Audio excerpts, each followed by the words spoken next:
Hi, I'm Bruce Durham. I'm the President and CEO of York Harbour Metals, and right now we're going to take you through the investor presentation.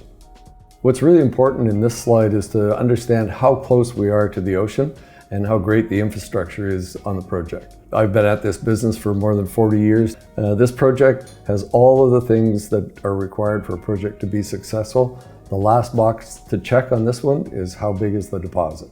We are going to be making forward-looking statements, so I'd just draw your attention to this slide.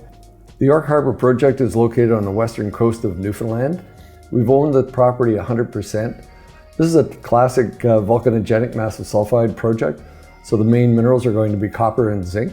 We started off with an original 650 hectares of property. We've got that up to 4,700 hectares now. All of the work that was done historically on the project was done between surface and maybe 150 meters. This is the first time that a company's taken the time and put in the money to really evaluate this project. The mineralization remains open along strike and down dip. And as I said, we're close to tidewater, we've got power, there's a highway through the project, and we've got very supportive local communities. So when we acquired the ground, there had been about 210 short underground exploration holes completed for a total of about 11,000 meters and about 45 surface exploration holes. When we started this project, it became apparent that this was Cyprus-style VMS mineralization, we would call it in the geological lingo. But there were also 14 different mineral occurrences around the various parts of the project. It was pretty apparent that the mineralization sat at a favorable contact. And so by mapping out that contact, which we've done in red on this slide, we were able to identify all of the favorable terrain and acquire all of the necessary land that we thought was important. We've now permitted most of that land for diamond drilling up to another 200 holes. So we've got lots of areas that we can go and drill test. Essentially, all of the work that's been done on the project to date has been done around that little red square in the center of the slide. This is a plan and section view. So in the upper panel, that would be a plan view. And then in the lower panel, that's a cross-section view, just showing the various mineralized areas on the property that had been identified. This is not our work. This is some work from that was done by Peter Tolman, a good VMS geologist, in 2010. And Peter actually did his thesis on this project, so he's very well versed on the project. Well, in 2010, which is when Peter did this report, the only mining that had occurred was in the area, if you look down on the bottom right-hand side, there's a gray area that says mined. And what we've been trying to do is actually go in between where these mineralized lenses remained open for expansion and try to expand them and join them together. And that project has been quite successful, so we're quite happy with where we stand at this point in time. So when you stand back and look at this whole area in cross-section again, the area on the previous slide was the area in the upper left-hand side, showing that the work to date has only been down to about 150 meters. The fourth level at it goes right into all of those mineralized areas. On the right-hand side, you'll see where the sea level at it was started in about 1965. Interestingly enough, when they got in about this 800 meters, they started to see some copper mineralization, and they reported that the last 30 to 35, 55 meters of that drift assayed about 1 to 3% copper. What makes what we're doing different from what previous operators did is in our business, when we go to look for VMS deposits, we use what's traditionally known as mag and EM. So we use magnetics and we use electromagnetics to define areas where we think the highest probability is that there's going to be mineralization. This mineralization doesn't respond to that style of geophysics. And so all of the previous operators, when they went to the project, they would do some magnetic surveys, they'd do some compilation work, and they would run an EM survey or an electromagnetic survey, not get much in the way of results, drill a couple of holes, and then off they went. So by doing a new technique, allocating more money to drilling, we've been able to actually define additional areas of mineralization. So if you were to look at this in an idealized cross-section, and again, this is work that was done after a previous operator, it was done by Noranda in 1992, it shows what we interpret to be the situation at York Harbour.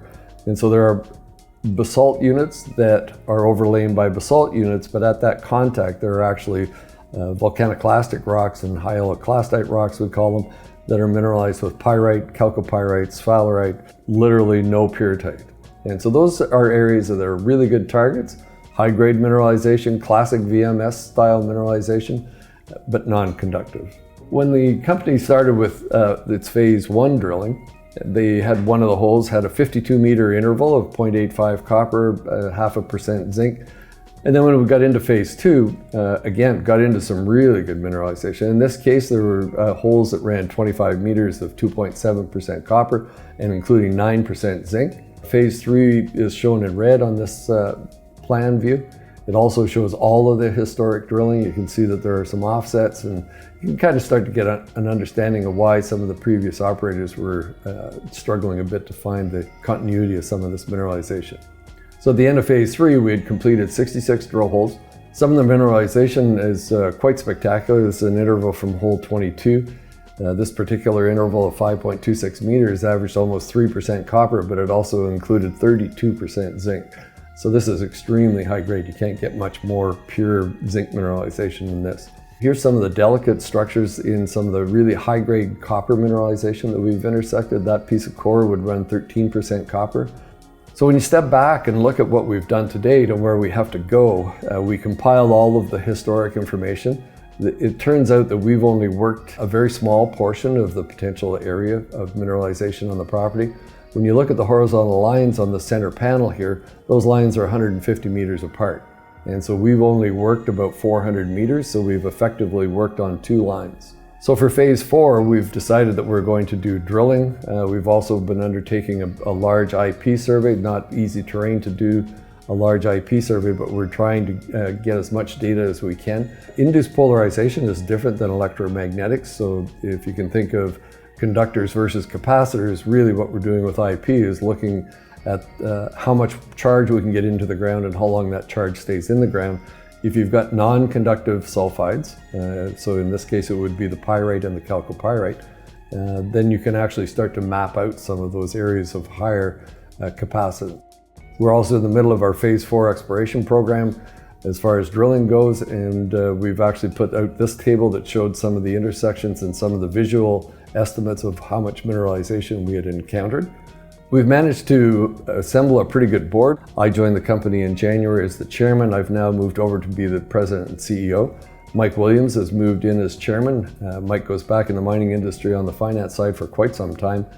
So as far as share structure, the company's got about 61 million shares outstanding, currently trading at around the 50 to 55 cent range. We've got about $6.5 million in cash. Everyone's a bit beat up these days in the resource industry. And I think anyone who's looking at the copper market longer term has got to be convinced that this is where you want to be going forward if we're ever going to green the economy. So just in summary, we're drilling high-grade copper and zinc. We've hit mineralization at about 75% of the holes. We're permitted for an additional 200 holes. As I mentioned, the IP survey is completed and we're just compiling all of that information. And we're going to come up with another drill program. We'll finish up phase 4 drilling here shortly, and then we'll be back in January to start up and look at some of these new areas. Mineralization remains open along strike and down dip. And as I mentioned, if you can make a long list of successful projects, most of them share things like access, infrastructure, local support, access to a workforce, and a mining mentality in the communities.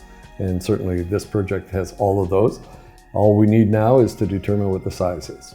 Thanks for your attention, and if you're looking for any further information, by all means, get in touch with us.